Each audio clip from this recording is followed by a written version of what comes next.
obviously we're halfway into the Obama administration, the first term of the Obama administration. The watchword for foreign policy was re-engaging the world, restoring America's moral authority. Everything from sort of, in some way, reinvigorating the Middle East peace process to the so-called reset button with Russia. How would you grade the progress to date as an academic? Well, it's very varied. I mean, on Russia, things have been very positive, although to a great extent, of course, because of things that were not actually the product of wise decisions in Washington, but what happened on the ground. The Georgian-Russian war in 2008 more or less killed off Georgian NATO membership. The Ukrainian government has now declared that it doesn't want NATO membership, so it's a bit difficult to offer them some, that if they don't want it. So that has been critical to a certain level of détente in Russian-US relations. On other issues, well, I think what we're seeing is unfortunately two things. The first is in Afghanistan, the malignant legacy of the Bush administration, which left the Obama administration with basically an insoluble dilemma. And in the Middle East, the entire configuration of the American political system, which simply does not permit a significantly new US approach. How can you when you have votes by 94-2 in the US Senate, which basically give unconditional backing to whatever Israel does? At that point, the idea of the US bringing Israel to make any serious concessions is simply ridiculous. I mean, on China, the relationship remains, pragmatic, decent one. But I think the general lesson has been how remarkably constrained a democratic administration is now when it comes to improving or changing America's stance vis-a-vis the world.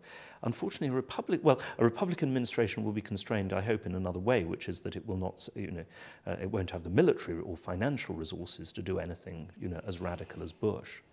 But meanwhile, something that I kept trying to tell people in Washington when I was here, and I found people appallingly indifferent to, is that the news, most big countries care principally about their own regions. Russia cares about the former Soviet Union.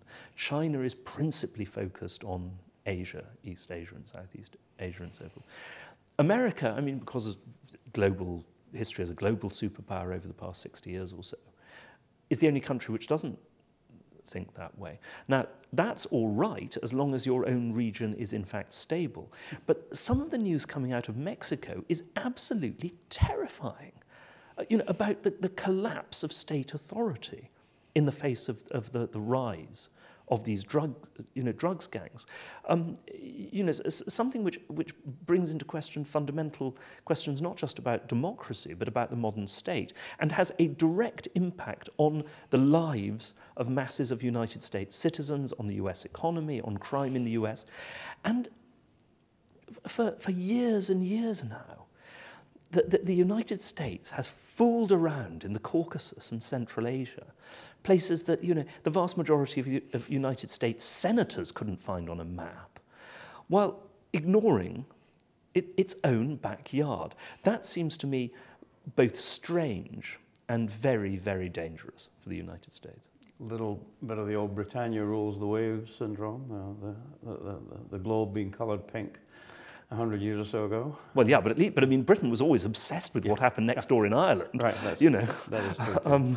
Whereas, the US doesn't, in a funny kind of way, or maybe it just doesn't know what to do in Mexico, which is fair enough. But to a great extent, it also doesn't seem to care.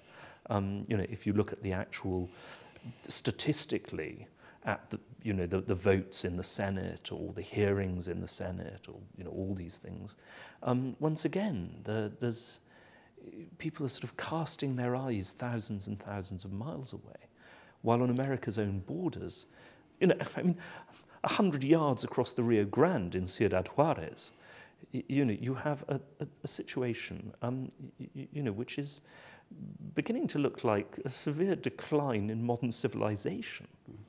That's dangerous.